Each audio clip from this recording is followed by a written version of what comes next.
बिल्ला से वाणी कदापि में श्रुत्वा, मतलब गुफा की कभी भी हमको वाणी सुनाई नहीं देती है। तो ये जो पार्ट है इसको ना विष्णु शर्मा जी ने लिखा गया है। तो इसमें हम लोग देखते हैं कि इसमें बताया गया है कि किसी एक वन में खरनखर नाम का एक शेर रहता था। किसी समय वह इधर उधर घूम रहा था भूख से व्याकुल होके, मतलब उसे बहुत भूख लग रही थी, भूखा था वो और इधर उधर वो घूम रहा था, पर उसे खाना प्राप्त नहीं हुआ, भोजन उसे प्राप्त नहीं हुआ। तब सूर्यास्त का समय था, तो उसे ना एक बड़ी सी गुफा दिखाई दी।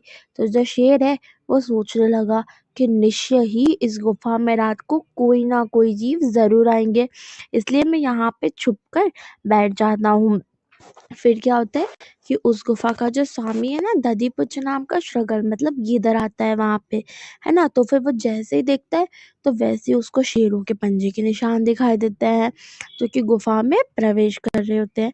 परंतु वो, मतलब उसे अंदर जाते हुए तो वो निशान दिख रहे थे, लेकिन वो बाहर आते हुए नहीं दिख रहे थे। फिर जो गीदड़ है उसने सोचा कि अब तो मैं मारा गया। इस वो ऐसा सोचता है कि मैं मारा गया और निश्चय ही ये जो गुफा है ना, इसमें वो है, इसमें शेर है।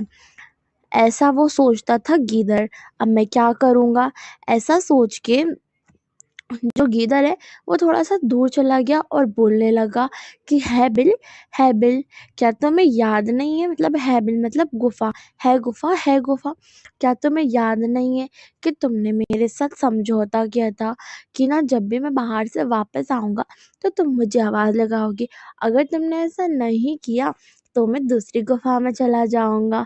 फिर ये सुन के जो शेर है वो सोचने लगा कि निश्चय ही ये जो गुफा है वो अपने स्वामी को आवाज लगाती है, परंतु अभी वो मेरे डर से कुछ भी नहीं बोल रही है।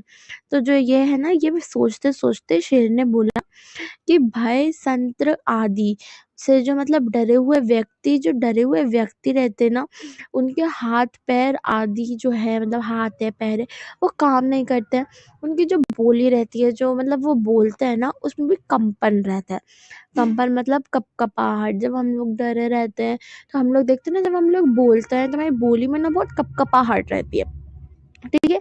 तो शेर ने ये सोचा और ये सोच के ना वो बोलने लगा कि अब ना मैं गीदड़ को आवाज लगाऊंगा, मतलब लोमड़ी को मैं आवाज लगाऊंगा, है ना, जिससे कि वो जो है ये गुफा में प्रवेश करेगी और मेरा भोजन बनेगी, कौन, लोमड़ी। ठीक है, ऐसा विचार करके जो शेर है वो ऊंची आवाज में दहाड़ने लगा। और शेर की जो ऊंची आवाज है वो सुन के जो गुफा है वो गुफा भी बोलने लगी। मतलब हम देखते हैं ना गुफा में जब आवाज हमारी रिफ्लेक्ट होती है, तो शेर की आवाज से जो गुफा है उसने भी बोला, शेर की आवाज से गुफा भी रिफ्लेक्ट हो गई, है ना। तो उसकी जो ऊंची आवाज थी उसे सुन के वहां के जो आदि पशु, वो भी वहां से डर के भाग गए। और जो श्रगल था, लोमड़ी थी, वो भी वहां से दूर भाग गई। और फिर वो बोलने लगी, भागते भागते मतलब वो बोलने लगी, और वो बोलने लगी, जो व्यक्ति ना आए हुए दुखों का प्रतिकार करता है वह हमेशा शोभा पाता है, परंतु जो आए हुए दुखों का प्रतिकार नहीं करता वह हमेशा चिंता में रहता है।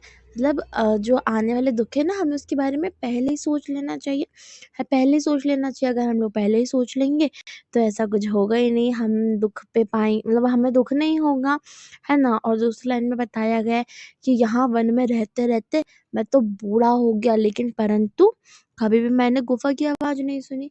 ये कौन, ये जो है इस पार्ट के लेखक जो है ना वो कह रहे हैं कि मैं जो है ना, मैं यहाँ पे रहते रहते बूढ़ा हो गया, लेकिन मैंने कभी गुफा की आवाज नहीं सुनी, है ना। तो इस पार्ट जो है ना, इससे हमें यही शिक्षा मिलती है कि हमें ना कभी भी किसी भी परेशानी, कैसी भी परेशानी हो, पर हमें कभी भी डरना नहीं चाहिए, है ना। अगर हमें ना हमेशा सोच समझ के समझदारी से काम करना चाहिए। अगर जो लोमड़ी है वो बिना देखे बिना सोचे समझे अंदर चली जाती तो फिर क्या है, शेर उसको खा लेता। इसलिए हमें हमेशा चौकन्ना रहना चाहिए। और अगर आपको मेरी वीडियो अच्छी लगी हो तो मेरी वीडियो को लाइक एंड सब्सक्राइब ज़रूर कीजिए, और हाँ, बेल आइकन को भी ज़रूर दबा दीजिए ताकि मेरी हर वीडियो के नोटिफिकेशन आपको ज़रूर मिलते रहे। Okay, bye bye all of you.